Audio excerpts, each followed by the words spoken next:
Buenas tardes para todos. Mi nombre es Mayra Lorena Cornejo Enríquez y soy la tutora asignada para el grupo número 3 de la tutoría de lenguaje y literatura. En esta ocasión me corresponde presentarles el tema la comunicación literaria, literatura del clasicismo grecolatino, la unidad de comunicación literaria y el tema literatura del clasicismo grecolatino. Voy a tratar de explicarle lo poco que sé y si alguno de ustedes tiene alguna duda, alguna inquietud, si algo no le quedó muy claro o si quieren ampliar algún concepto, pueden hacerlo, tienen toda la libertad en el momento que ustedes consideren oportuno.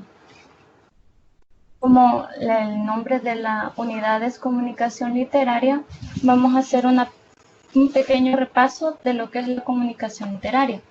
Pero para antes hablar de la comunicación literaria tenemos que saber qué es o tenemos que definir qué es la comunicación.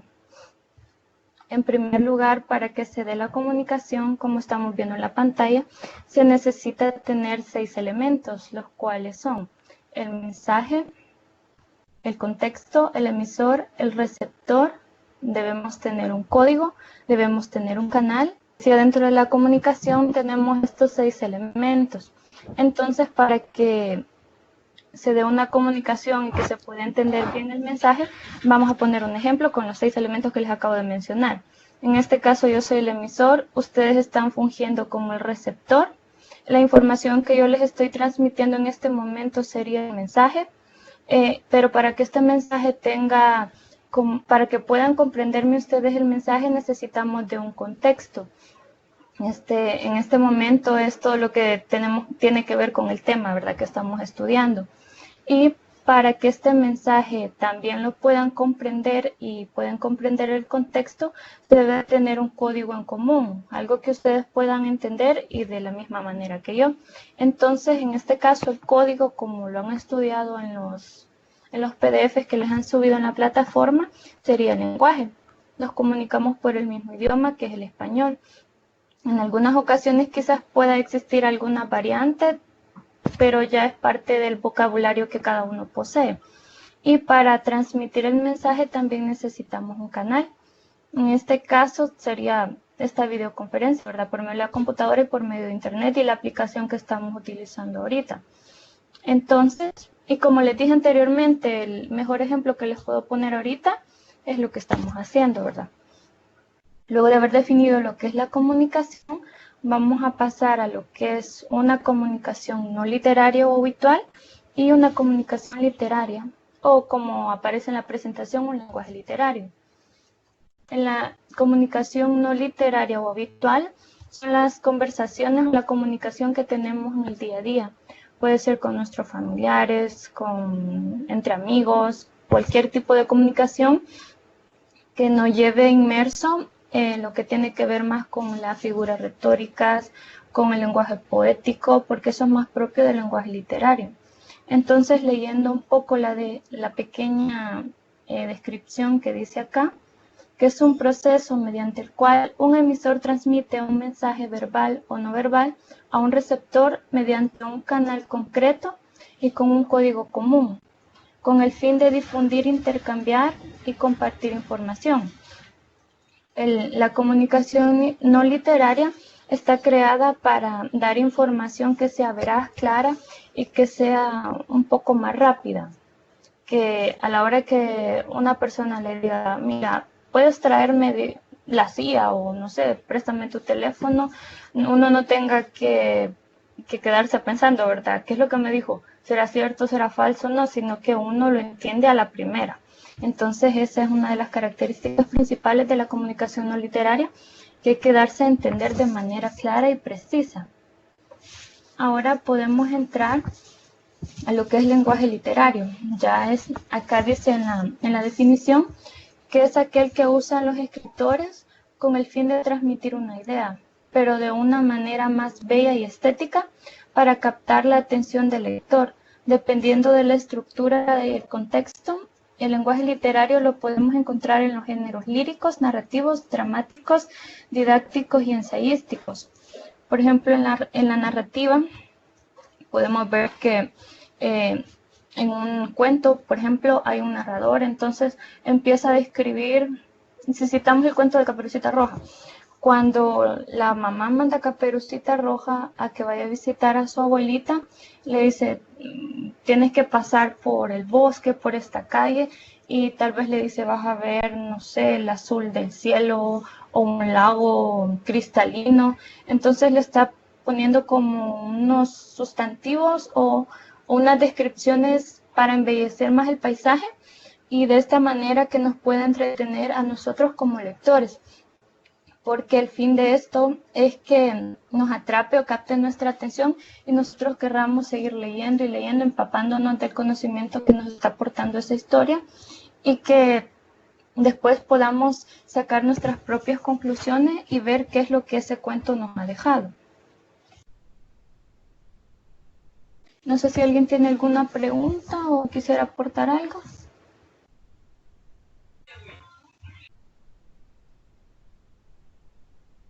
No. Bueno, entonces continuamos. Ah, sí, sí. Yo acabo de entrar, ¿cree que me lo puede volver a explicar?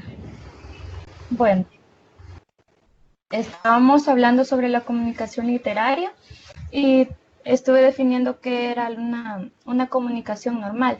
Y entonces, como pueden ver en la pantalla, acá en la diapositiva, acá se plasman los 6 elementos que conforman para tener una comunicación normal entre dos o más participantes.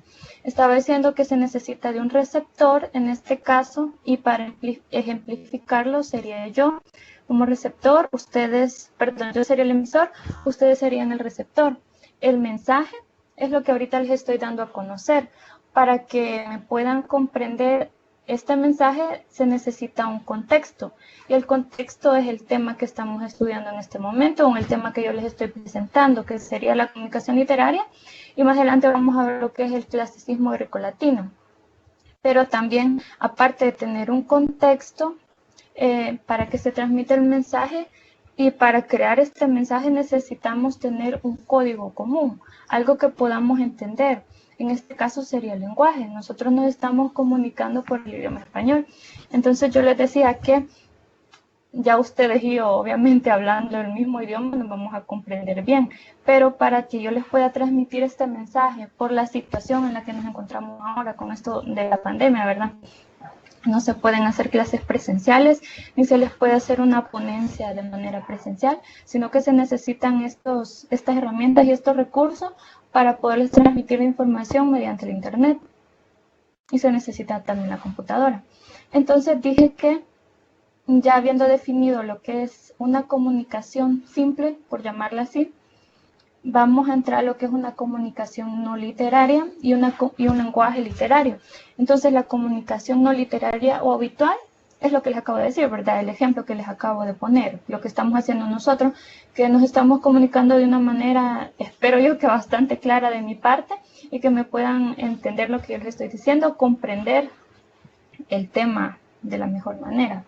Y el lenguaje no literario, el lenguaje literario ya es aquel que usan los escritores para sus novelas, que ya están inmersas lo que son las figuras literarias, como la metáfora, y lo que buscan es darle un realce al escrito de manera que pueda embellecer más el contexto, embellecer más lo que están queriendo dar lo que están transmitiendo para que el lector puedan captarle la atención y él quiera seguir, ¿verdad? Terminar el libro. Porque el éxito, siento yo, ¿verdad?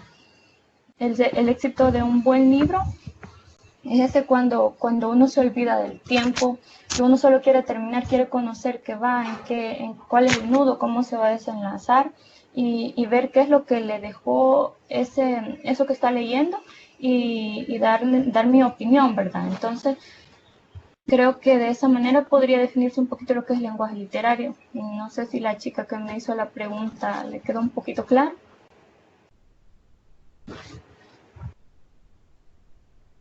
Sí, me quedó claro.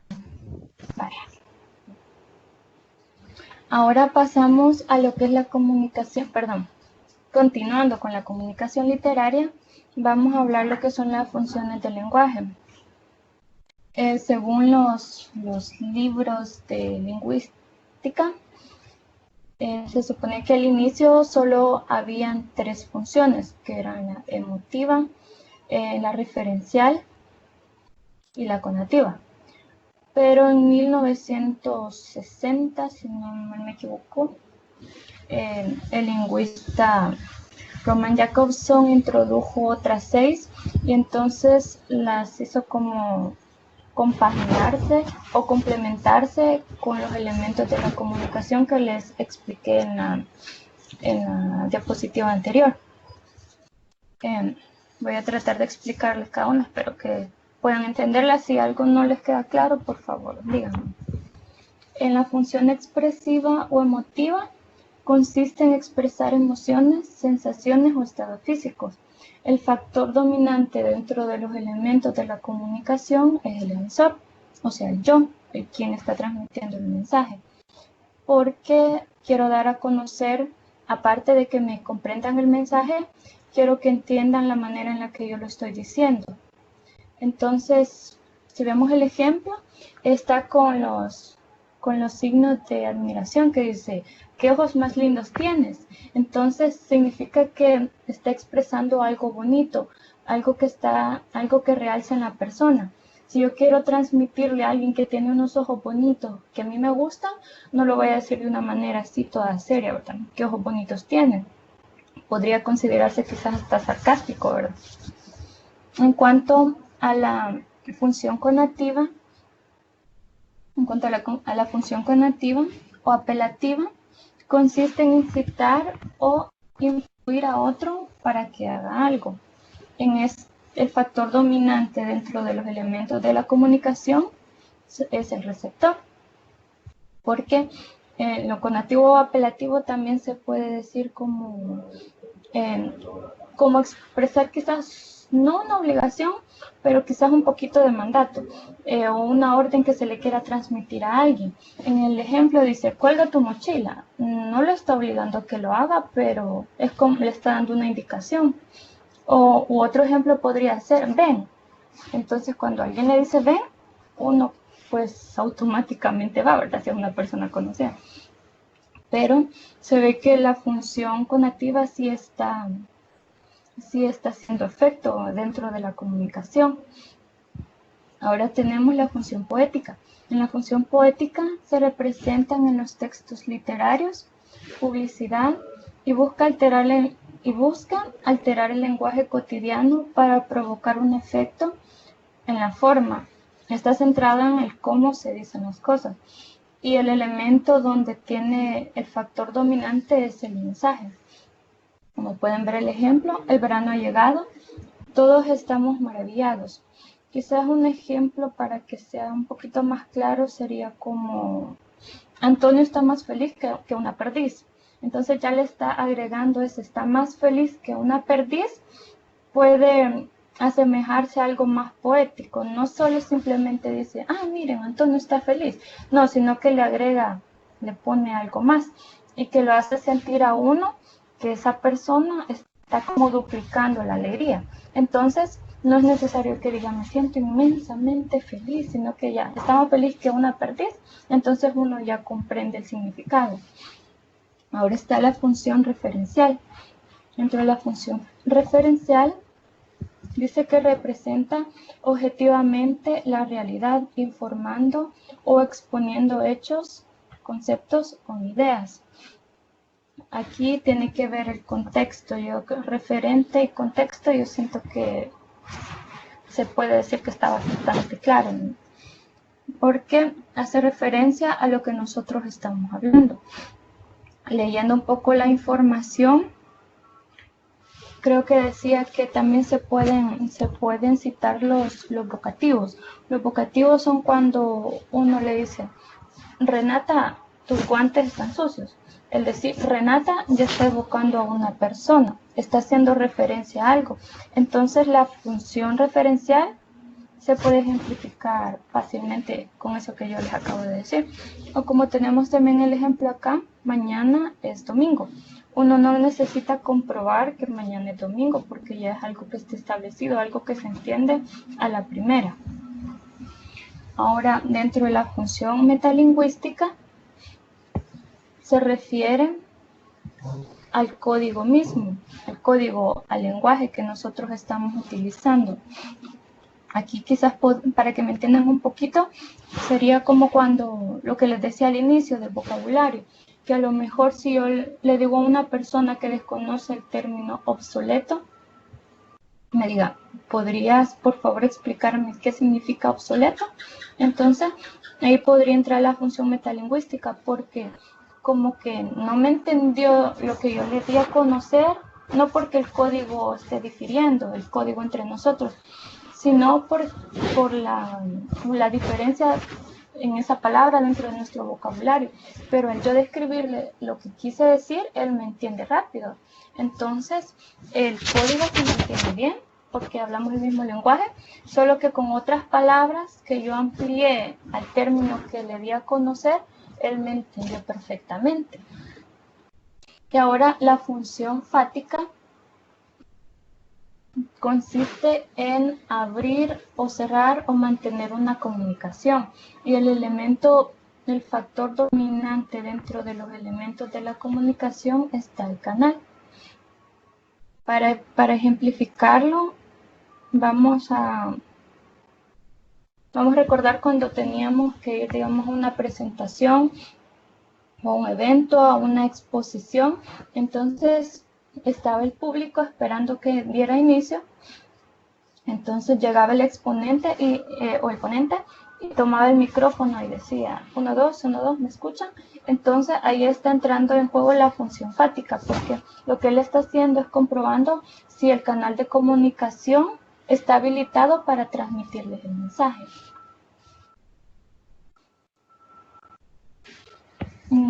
No sé si alguien tiene alguna pregunta o quiere aportar algo.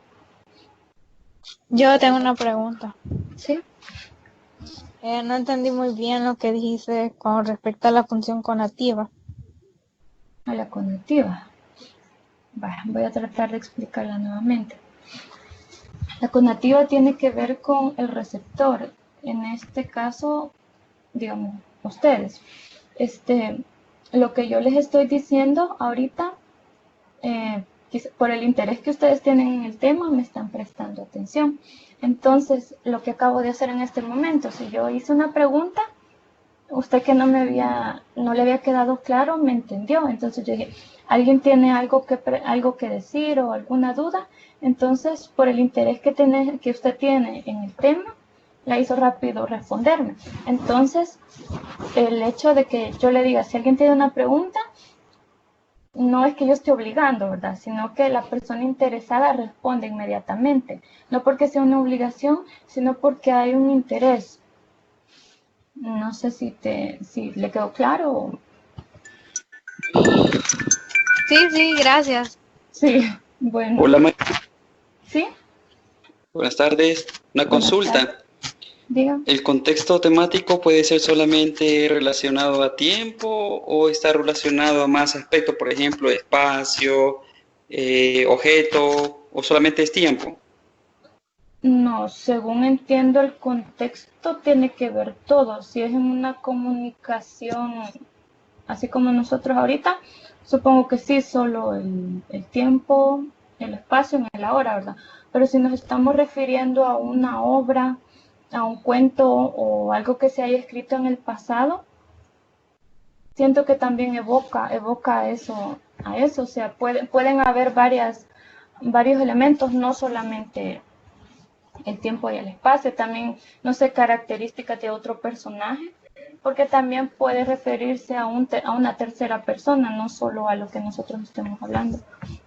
No sé si le respondí o lo dejé más perdido. Sí, es que me imaginé que como el ejemplo dice, mañana es domingo, pensé que hacía referencia solo a tiempo, pero ya usted bien explicó que hay más objetos involucrados. Ajá, esto nada más por el ejemplo, pero sí, como también es un lenguaje literario, es bastante amplio y toma bastantes elementos. Perfecto, gracias. Bueno. Ahora continuando, el lenguaje literario se clasifica por la plurisignificación Esto quiere decir que en un texto o en unas palabras que nosotros estemos leyendo, lo podemos asimilar de maneras distintas, dependiendo quién lo esté leyendo y el interés que tenga la persona, puede significar algo para él, algo muy distinto para otra persona que está leyendo el mismo libro. Otro ejemplo sería cuando alguien va a un concierto, por ejemplo, un concierto de música clásica, que el lenguaje no solo tiene que ver, ¿verdad?, con lo escrito, sino también con lo auditivo, porque es una manera de arte. Entonces, bueno, para que me entiendan mejor, voy a poner este ejemplo de un concierto de música clásica. Digamos que a una persona le fascina y escucha una pieza, puede ser, no sé, de Mozart, y que a una persona le haga sentir bastante alegría porque las notas le pueden parecer dulces, algo bonito, algo alegre. Y puede que a la persona que esté al lado le parezca triste, porque puede que le traiga el recuerdo de algún familiar que escuchaba esa música o simplemente a él las notas le parezcan bastante tristes. Entonces, sí, la plurisignificación quiere decir que cada persona es libre de interpretarlo a lo que su mente o su psicología le indique. No sé si alguien tiene una duda respecto a esto.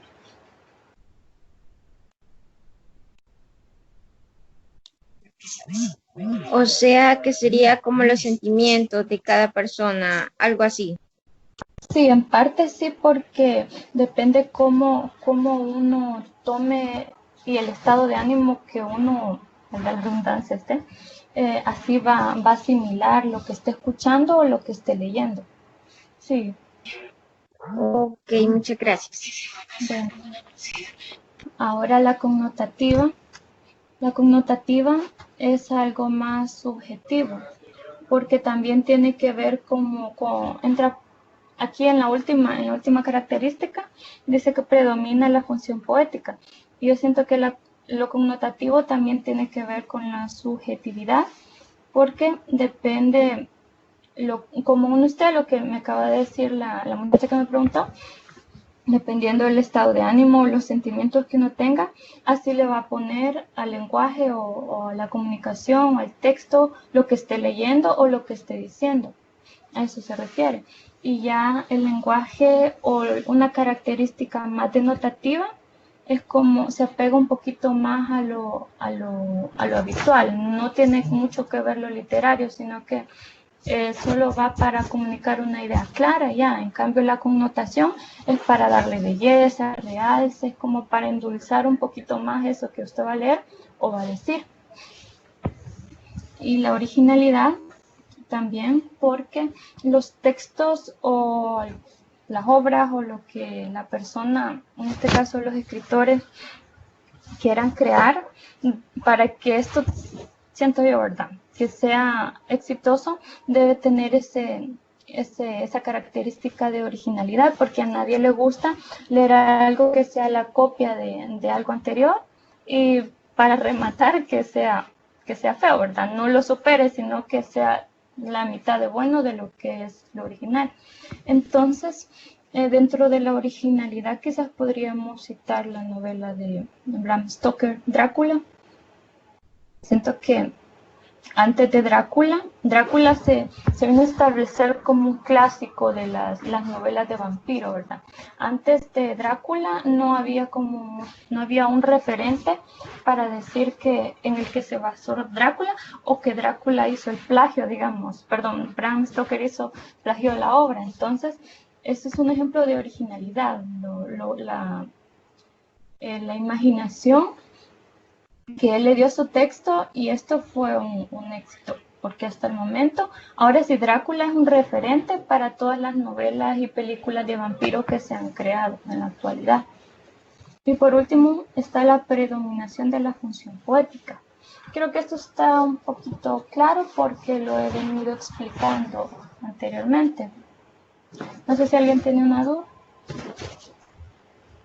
Yo ya tengo una duda. Sí.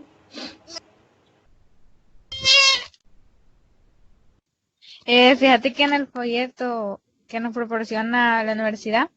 En las características vi que decía la plurisignificación, que da lugar a muchas interpretaciones, como tú explicaste, ¿verdad? Sí. Y la connotación, que las palabras se cargan de nuevo significado. ¿Viene siendo como lo mismo de la plurisignificación o tiene su diferencia? Yo siento que como son parte del lenguaje literario, vienen como complementándose, porque yo siento que dentro de la plurisignificación se puede dar la connotación, porque como tienen que ver más con lo sentimental, la manera en la que uno pueda tomar un texto, entonces yo siento que sí, que como que vienen, como que se complementan. Ok, muchas gracias. Bueno. Ahora vamos a pasar al tema ya, que es la literatura del clasicismo grecolatino. Como están viendo en pantalla, dice que clasicismo, con este nombre se designa el arte y la literatura de Grecia y Roma, o cualquier manifestación similar en su estilo o capacidad. En la antigüedad clásica se localiza en el momento de la plenitud de la civilización greco-romana en el siglo VIII a.C. al siglo V después de Cristo. Primero, para saber cómo surgió la literatura grecolatina, tenemos que recurrir a lo que es Grecia y Roma, que en ese momento estaban separadas, ¿verdad? Eran ciudades distintas. En Grecia tuvo su momento dorado, como le llaman, porque estuvo cargado de bastantes conocimientos. En Grecia se desarrolló mucho lo que es la filosofía, tuvo bastante realce todo lo relacionado con las artes, desarrollaron las ciencias. En la Grecia también, si pueden buscar la parte de la historia, habla que en todas las ciudades, por muy pobres que éstas fueran, todas tenían un gimnasio, porque en ese momento consideraban y tenían como principio la belleza y mantener un equilibrio siempre en el hombre, en la salud, en su mentalidad. Entonces, para ello, el educarse en hacer ejercicio diario, mantener buena figura, pero también cultivar todos sus conocimientos, era lo que mantenía a un modelo de hombre y mujer también, ¿verdad? Lo único que las mujeres no jugaban un papel muy importante en ese tiempo.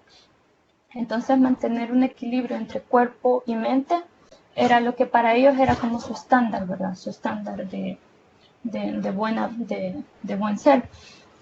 Entonces, dentro también de lo que es Grecia, se produjeron varios periodos. Entre los que más destacan está el periodo helenístico, que ya fue al final, primero creo que fue la Grecia arcaica, luego estuvo lo que es el periodo helenístico, ya era como el declive de la Grecia. Cuando la Grecia estuvo en su auge, predominaron las polis. Si leyeron en el documento, estaba Esparta, Atenas, Tebas, estaba Corinto. Entonces, fue en ese momento donde tuvo su esplendor esta cultura griega. Entonces, después hubo, ya para el declive de esta cultura, estas ciudades empezaron como a pelearse entre sí, y eso produjo que el nivel de vida de los griegos tal vez no se perdiera, pero sí bajara un poco. Empezó a declinarse, y fue entonces en ese momento, paralelo al declive de Grecia, Roma estaba tomando como un poder, estaba en el auge. Entonces Roma empezó a hacer batallas, ¿verdad? Empezó a conquistar territorios, a ganar poder. Entonces hubo unas batallas, hubo varias batallas, ¿verdad? Pero la más significativa fue la batalla de Corinto, donde Roma venció a las últimas ciudades grecias que estaban en el poderío. Entonces, cuando Roma conquista Grecia, ya Grecia llega a formar parte de Roma, entonces los romanos empiezan a tener el poder sobre ellos, pero no, la idea de ellos no fue como borrar totalmente la cultura o deshacerse de la cultura griega, porque la cultura griega fue tan buena, tan esplendorosa, que los romanos tomaron todo lo bueno de la cultura griega y lo introdujeron y lo adaptaron a su forma de vida. Entonces ahí en esa fusión es cuando surge lo que es la literatura grecolatina, tomando características de Grecia y características de Roma.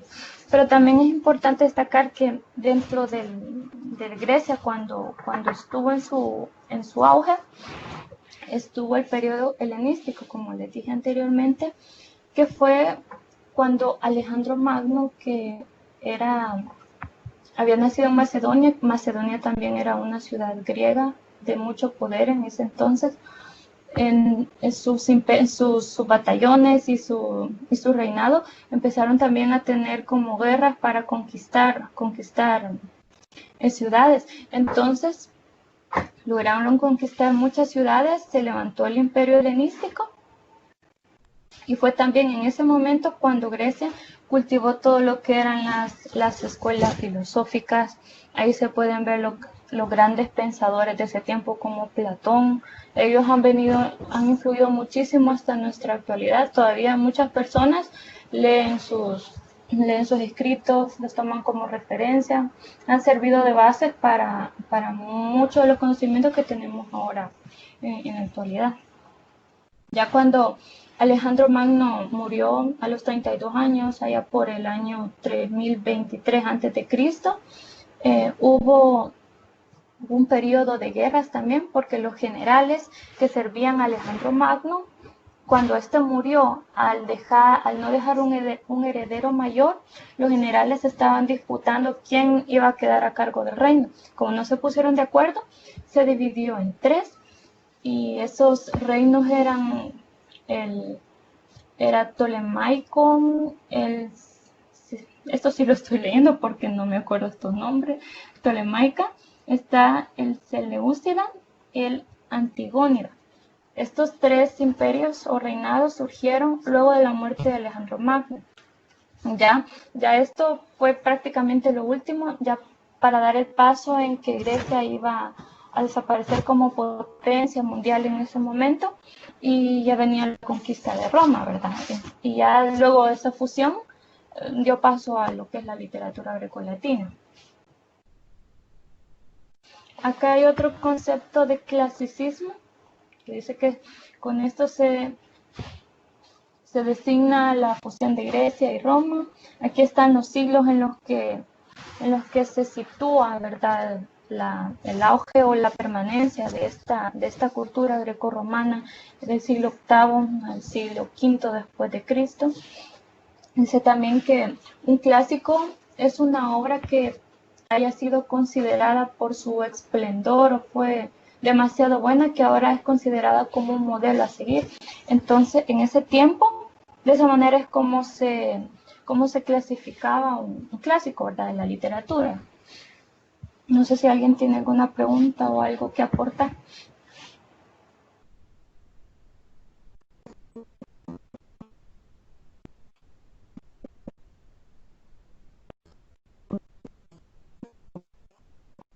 No.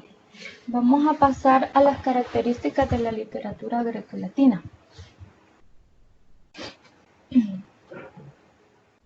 En primer lugar, tenemos la gloria y nobleza. Exalta una visión aristocrática del mundo. Sus personajes son siempre reyes, príncipes, dioses, semidioses, y aparecen como perfectos y nobles y sublimes.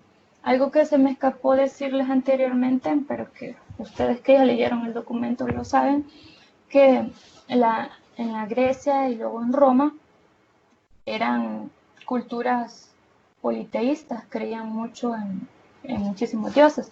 Y ellos tenían, digamos, un dios para el fuego, un dios para el mar, un dios para la tierra, y el que es considerado el padre de los dioses es Zeus. Entonces, cuando estas culturas querían tomar decisiones importantes, se dirigían a sus dioses. Entonces, por eso en esta característica menciona la gloria y la nobleza. Y para los habitantes de tanto de la cultura griega como la cultura romana, era importante hacer o que la persona diera de todo su esfuerzo, que se cultivara mentalmente, que mantuviera un cuerpo saludable, como les mencioné anteriormente, porque la finalidad de ellos era asemejarse lo humanamente posible a los dioses del Olimpo. En segunda característica tenemos la justicia y la sabiduría. Esta virtud, porque era considerada como una virtud o como un principio de los habitantes de la cultura grecolatina, esta virtud tenía toda la prestancia y nobleza asociada con una larga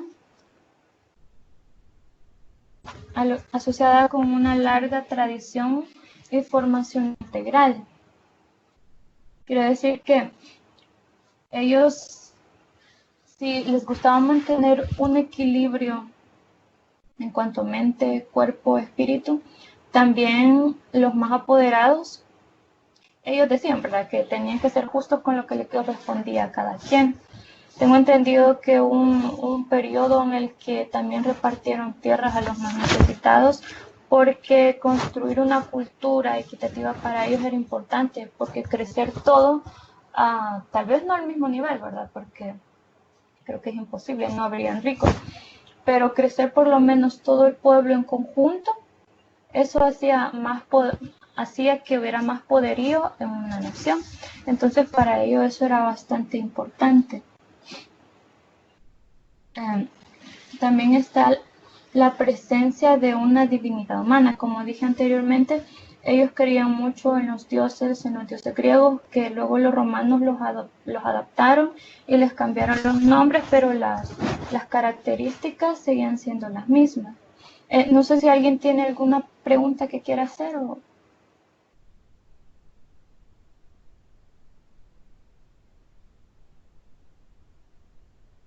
Hola. Hola, Mayra. Sí. Buenas tardes. Sí, yo quería hacer una consulta. Cuando usted hablaba bastante con relación a la parte de lo físico, Sí. Entonces en ese caso, un aspecto que influyó tanto en digamos, en la etapa de greco-latina, fue también como un elemento esencial para que diera como auge a esto. Perdón, no te escuché bien al final. ¿Me podrías por favor repetir otra vez? Como usted hablaba un aspecto, permítame aquí, hablaba en aspecto de la gloria y la nobleza, ¿verdad? Y hablaba acerca de que los griegos como que trabajaban bastante su aspecto físico para parecerse, digamos, a sus deidades, digámoslo así. Entonces, quieras o no, este fue un elemento que influyó en esa etapa greco-latina. Eso es, sí, en cierto modo sí, porque el esforzarse muchísimo a ellos mentalmente y también físicamente les hizo que tuvieran mayor poder, ¿verdad? Porque una persona o una nación que es bastante cómoda, no, se sabe que no llega muy lejos. Entonces, creo que sí tuvo bastante que ver, porque si Grecia no hubiera tenido ese gran poder y ese realce que tuvo, quizás Roma no lo habría conquistado, tal vez se habría decantado por otra ciudad y no se habría formado la esencia que tuvo esta unión grecolatina. No sé si le quedó claro. Muy claro. Sí, bueno, me alegro. Están diciendo que acá en el chat hay unas preguntas. Disculpen porque al tener la presentación ahí no lo veía, pero voy a tratar de responderlo.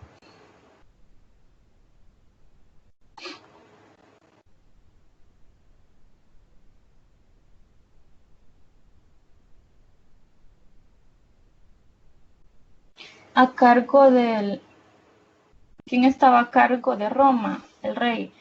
Pues al parecer tenían, creo que, emperadores, si no mal recuerdo. Ajá, que era como una manera de llamar al rey, porque también leí, no, es bonita la historia, la verdad me gustó bastante, pero leí que se mantenía un poder que solo el rey mandaba, ¿verdad? Entonces todo lo que el rey decía, eso se tenía que hacer. Entonces, si se le llamaba emperador o rey, yo siento que sí era un rey el que estaba gobernando. El periodo auge, ¿cómo dijo que se llamó el periodo de auge en Grecia? Fíjate que leyendo un poco de la historia, ahí citaban 4 periodos. El primero, en realidad no lo recuerdo, pero donde se plantea que tuvo mayor auge las ciencias y la literatura, la belleza. La escultura también tuvo bastante dominio en lo que fue la cultura griega. Fue en el periodo helenístico, porque fue, como les dije anteriormente, fue poco después de la muerte de Alejandro Magno. Entonces ese periodo de la muerte de Alejandro Magno hasta la muerte de Cleopatra, la Cleopatra famosa que nosotros conocemos, era Cleopatra VII, porque si buscan en la genealogía, hubo muchísimas Cleopatras. Entonces yo al inicio, cuando empecé a leer eso, me perdí, ¿verdad? Yo pensé que solo una Cleopatra, porque realmente la historia y la más famosa es la última Cleopatra, la última faraona de Egipto. Entonces, espero haberte respondido la pregunta. Sí, creo que fue en el periodo helenístico donde tuvo mayor auge la cultura.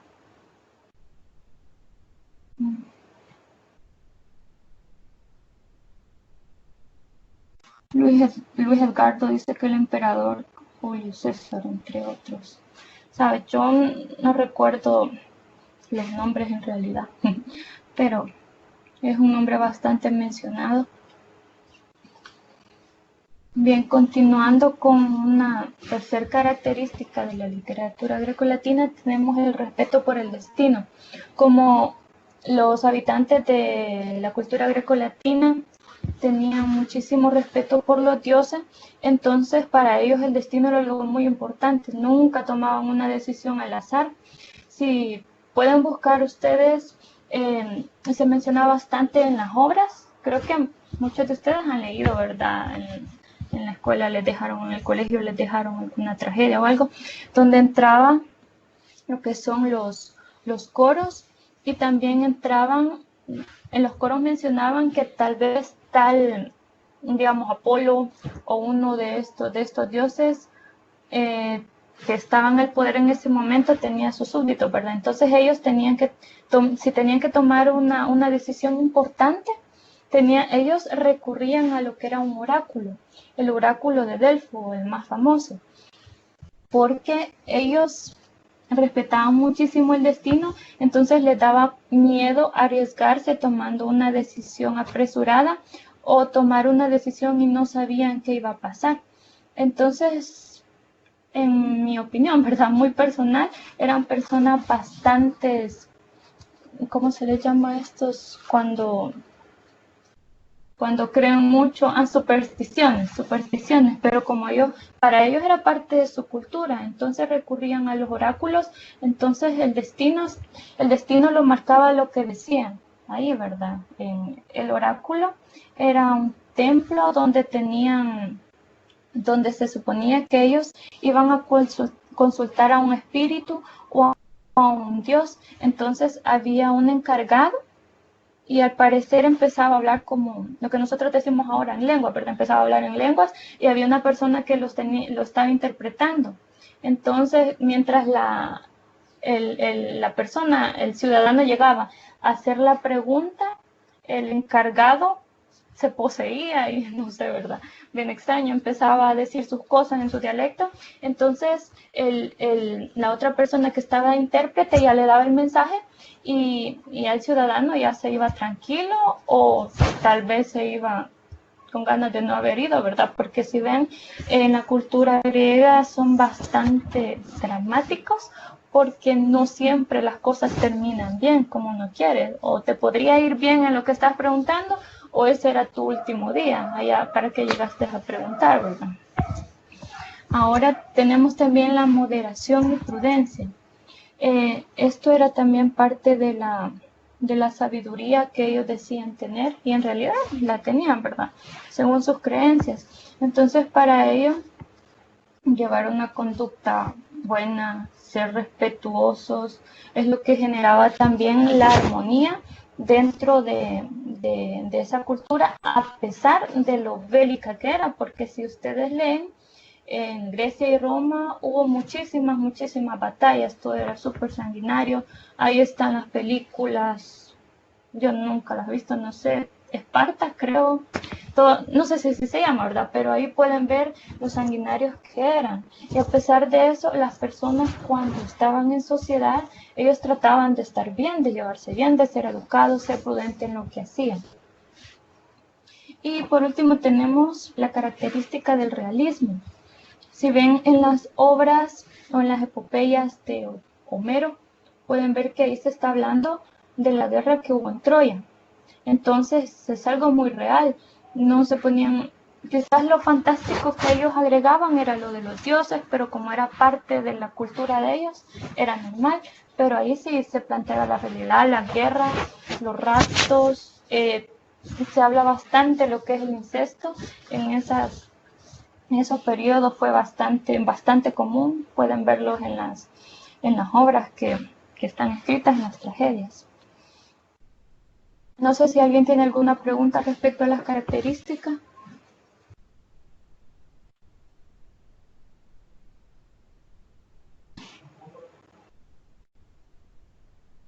Bien, entonces pasamos a lo que es la edad homérica. Homero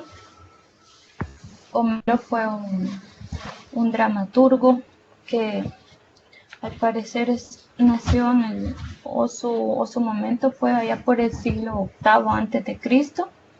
También es visto como un egeo. Entonces vamos a corroborar.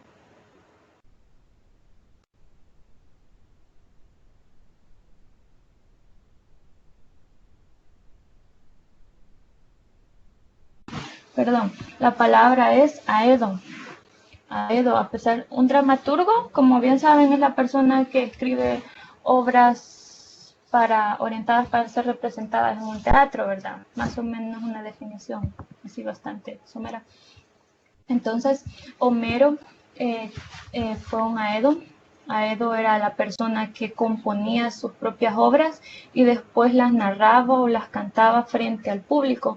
Como en ese entonces la escritura no era muy común, las personas tenían una capacidad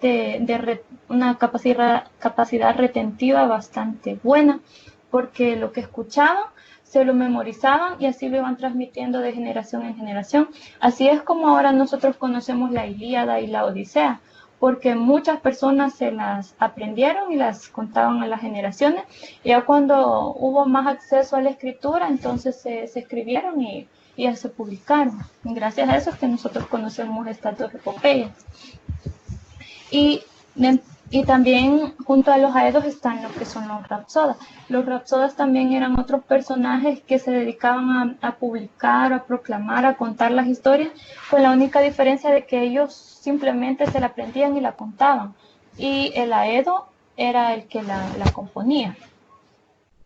Cronológicamente hablando, la literatura grecolatina empieza con Homero y sus dos obras capitales o importantes, la Ilíada y la Odisea. Ambas giran en torno a la guerra de Troya. La primera narrando los sucesos de varios días en la plena guerra.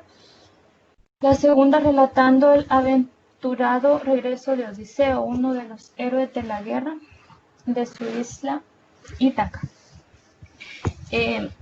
Como ven, Homero es un referente de la épica clásica, de lo que son las epopeyas, pero también hay otro que se toma como referente, quizás menos importante en el sentido de que se reconoce más Homero, pero también fue buen escritor, buen narrador, que es Hesíodo. Acá dice que fue menos conocido y menos citado que Homero, pero escribió sin embargo algunas obras de un valor similar a las de este. Los trabajos y los días, él escribía más quizás a lo que acontecía, al acontecer, perdón, como a lo más rutinario, digamos, a los trabajadores, a lo más común de los días, no era tan violento, porque dice que narra las costumbres y la vida cotidiana de la época, no tanto solo enfocándose a las batallas, sino también a la vida, a la costumbre diaria. Ahora vamos a ver lo que es la épica clásica. Todo esto quizás no va en el orden cronológico que debería, pero como todo está arraigado, todo se complementa, creo que no hay problema. Pero no sé si alguien no entiende algo, puede preguntarlo, por favor. Bueno, continuando con la época clásica, la épica clásica dice que es un género literario en el cual el autor presenta de forma objetiva hechos legendarios y ficticios. Épico o una epopeya es un extenso, todo su en tono majestuoso que cuenta y proezas de uno o varios héroes sobrenaturales, sobrehumanos metidos en hazaña. Por ejemplo, citando las epopeyas, aquí el protagonista, aquí en la Ilíada, Ulises en la Odisea, Ulises y en la Eneida. En la épica encontramos muchos valores. El héroe se distingue por su fortaleza física, su valor, su lealtad, sacrificio por una causa, por los demás. Si ven, son las características que tenían los griegos. Entonces, entre más gallardo era el personaje, lastimosamente, casi siempre el héroe en ese tiempo solo eran los hombres, ¿verdad? Pero entre más gallarda era la figura de este, era más sobresaliente, era más atractivo para todo el pueblo. Y el término majestuosos se refiere también, evoca a esto de que infunde admiración o respeto por su solemnidad. Las personas, estos héroes tenían sus súbditos, ¿verdad? Y que siempre querían andar con ellos, pero también todo desde un respeto porque los consideraban como superiores.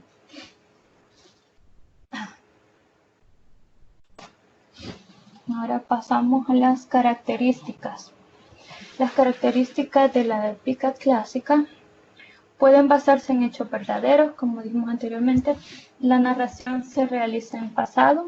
Si ven, Homero narraba lo que había ocurrido en la guerra de Troya muchos siglos antes de que él existiera. El narrador puede aparecer en la obra o no, o sea, no siempre está presente.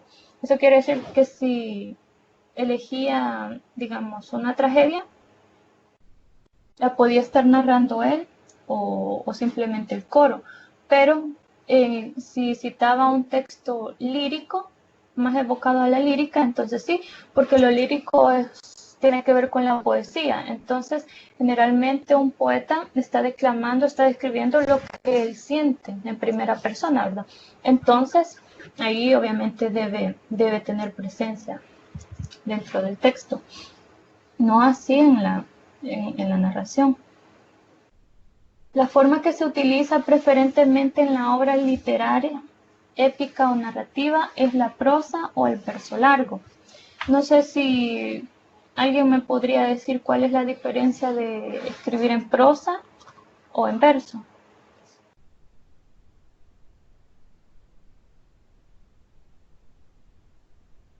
No, cuando se escribe en prosa, cuando no lleva verso. Exacto. Es fácil eso. Y gracias. Exactamente. La prosa es hablar así, de una manera más simple. Y el verso ya va con todos los adornos que les pongan los poetas, ¿verdad? Para hacerlo más bonito y más atractivo, que guste más, darle ese encanto a lo que se está escribiendo. También tiende a incluir los demás géneros, el lírico, el dramático, el didáctico.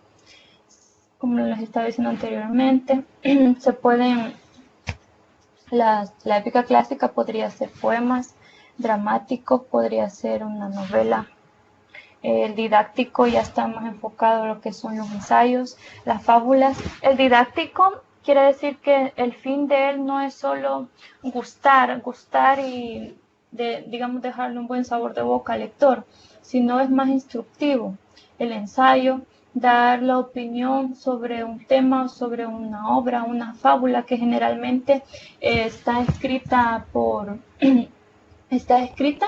y los personajes generalmente son animales y dejan una moraleja al final. Entre otras características tenemos que puede ser de dos formas, directa o indirecta. También puede ser de carácter ideológico. Mezcla lo real con lo fantástico.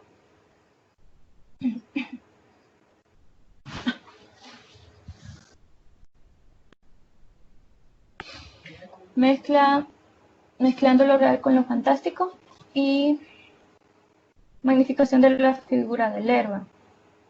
Aquí donde dice que la forma directa o indirecta, la forma directa es cuando el narrador dice, Caperucita le dijo al lobo, y se le pone 2 puntos, y dice textualmente la frase que después repite Caperucita, ¿verdad? Entonces, a eso se refiere con la forma directa. Y la forma indirecta es si el narrador dice de manera general lo que puede comentar el personaje principal. Ya no poniendo el texto entre comillas, ¿verdad? Porque no es textual, sino que ya es una manera más general.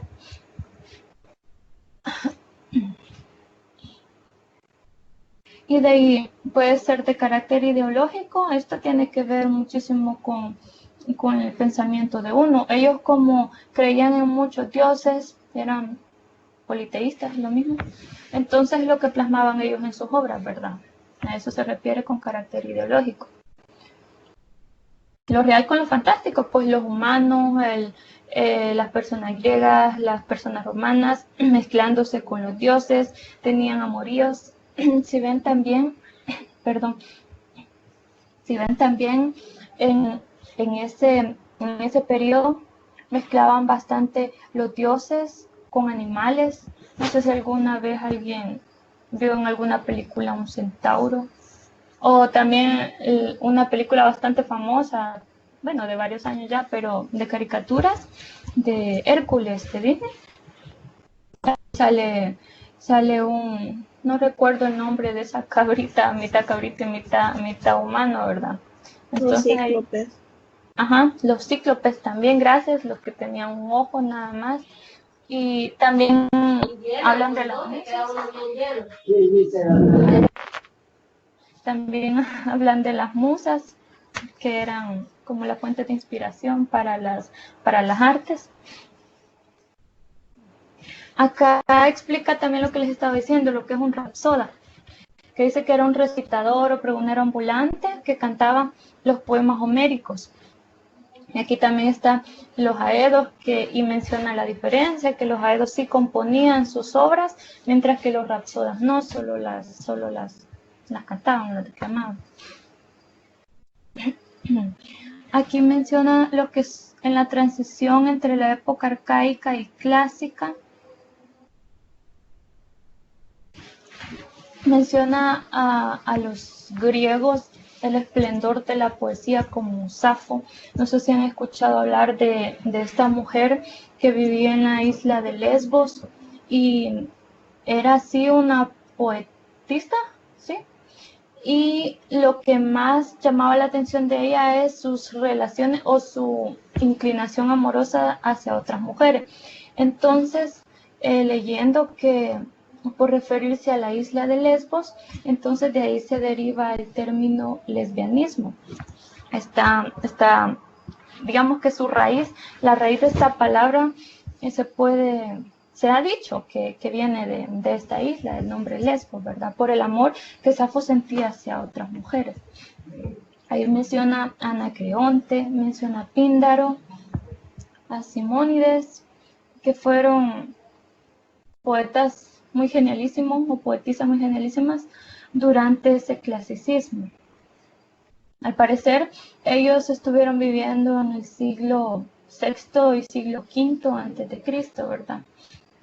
Creo que fue un poco antes de la edad helénica. Ahora pasamos a la tragedia griega. La tragedia griega fue una forma de drama popular que se representaba en los teatros de la Grecia antigua desde finales del siglo VI antes de Cristo. Las obras existentes representan un periodo muy corto de la historia. Aquí, según la historia, ¿verdad? Se dice que la tragedia tuvo lugar porque inicialmente se adoraba a, como pueden ver en esa pintura, está Dionisio o el dios Baco, el dios del deseo, del desenfreno. Era caracterizado por las fiestas que hacían en su honor. Él, por ser un dios, ¿verdad? Un dios del Olimpo, hijo de Zeus, era adorado cuando era la época de la vendimia, la época en la que sale la cosecha de uvas. Entonces se reunían en los como los teatros de ese tiempo, y entonces hacían presentaciones populares. Estaba leyendo que al principio, antes de que surgiera el teatro como lo conocemos ahora, durante los festivales de Baco se hacía un concurso. Llegaban los dramaturgos y presentaban sus obras. Entonces había una persona encargada que la llevaba a votación, y el escritor o el dramaturgo que ganara era el encargado de presentar estas obras durante el festival. Se dice que el mismo dramaturgo tenía que presentar 3 obras y luego venían como los momentos de descanso, y luego tenían que presentar otras 3. Las primeras 3 debían ser tragedias. Ya luego con la evolución del teatro y más adelante en la historia, empezó el auge de la comedia. Entonces, esto dio origen a lo que ahora tenemos como el teatro, ¿verdad? En ese tiempo, lo que se conoció como un teatro era así como si imagináramos un estadio, la mitad de un estadio, donde la cancha, donde obviamente están los jugadores, ese era el escenario. La gradería, ¿verdad? Era donde se sentaba todo el público, y tenía un espacio donde los actores se cambiaban, y eso no es nada nuevo, ¿verdad? Pero lo que era bastante curioso, que al inicio solo una persona tenía que representar a todos los personajes de una obra. Si eran 5, él mismo tenía que vestirse con trajes llamativos, porque en ese tiempo no había ni micrófonos ni nada, ¿verdad? Debía tener una buena voz para que los que estaban a distancias un poco más lejanas pudieran entender. Entonces tenían trajes llamativos, usaban muchísimo máscaras para así solo se las intercambiaban o se giraban quizás su traje y eran otro personaje, porque no había mucho tiempo para que ellos fueran a cambiarse de ropa. Entonces, por eso en las tragedias griegas salen bastante lo que son los coros. Los coros eran un grupo de personas que, a mi manera de ver, ¿verdad?, eran así como un tipo de narrador o alguien que se quedaba diciendo datos relevantes que habían pasado, como entreteniendo a las personas, mientras el protagonista iba a cambiarse y para personificar a otro personaje, valga la redundancia.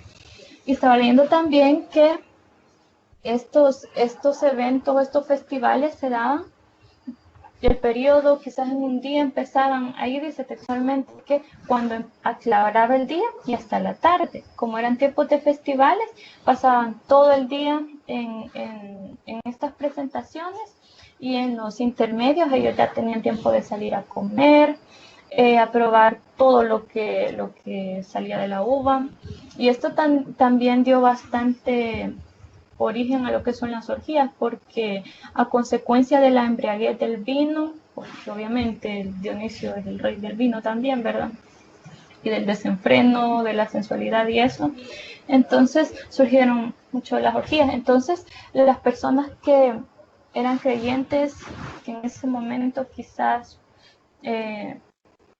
no estaba el cristianismo como sí, pero ya venían sus raíces, ¿verdad? En el Antiguo Testamento. Entonces estas personas creyentes veían como algo blasfemo todo lo relacionado al teatro, a la tragedia, porque no era de buena moral para enseñar. Las primeras tragedias tenían un solo actor, lo que les comentaba anteriormente, que se disfrazaba y usaba una máscara que le permitía hacer presentaciones de dioses. Aunque el escenario era de exclusivo uso de los actores masculinos, como sabemos, ¿verdad?, que al inicio los que más tomaban en cuenta eran los hombres, pero después se fueron introduciendo poco a poco mujeres, también ya tenía espacio para unos 5 actores, ya no la misma persona quedaba, digamos, matada, ¿verdad?, de haber presentado todo el solito. También tenemos otras características de la tragedia griega. Los arreglos corales, como les estaba mencionando, que estaban para apoyar a la persona que estaba presentando a los personajes, las máscaras y disfraces. Como les dije, los actores al inicio solo era uno, después ya 2 o 3. También en el coro, cuando ellos podían hacerlo en conjunto, al inicio todo era en conjunto, todas las personas hablaban al mismo tiempo, cantaban, incluso danzaban, pero luego si debía estar la intervención de una persona del coro, a este se le llamaba corifeo, y generalmente era la persona que más sabía de lo que se estaba presentando. También está el lenguaje y la música. Como ven, es un componente bastante necesario para que una obra se desarrolle de una manera más atractiva y más entretenida para el espectador. Y posteriormente surgió el teatro como lo conocemos ahora. Aquí podemos ver representantes y obras de la tragedia griega. De Esquilo se mencionan las suplicantes, Prometeo encadenado, la Orestiada, de Sófocles, Antígona, Edipo Rey Electra, Eurípides, Écuba, las Bacantes y Orestes. No sé si alguno tiene alguna duda.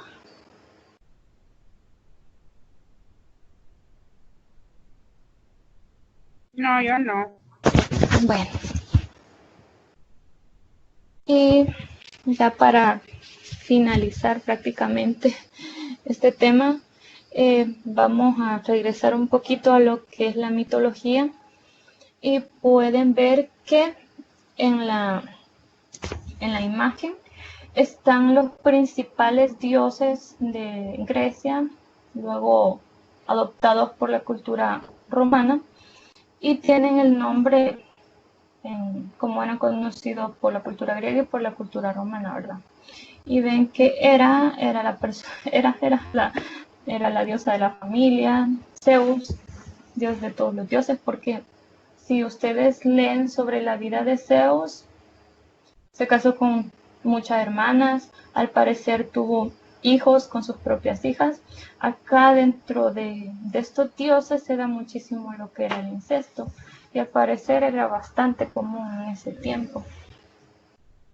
Dice que la cultura griega influyó mucho en los romanos. Una vez que estos conquistaron Grecia en el siglo III a.C., ambas mitologías se fusionaron. Los dioses griegos y romanos que representaban ideas parecidas fueron admitidos indistintamente.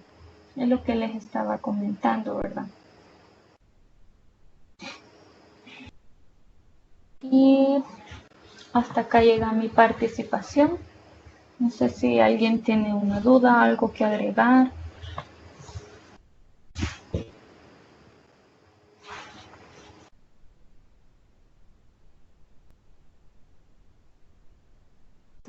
espero que me hayan comprendido lo que les he tratado de comunicar. Les agradezco muchísimo que se hayan conectado. Gracias a todas las personas que me prestaron atención y a las personas que aportaron.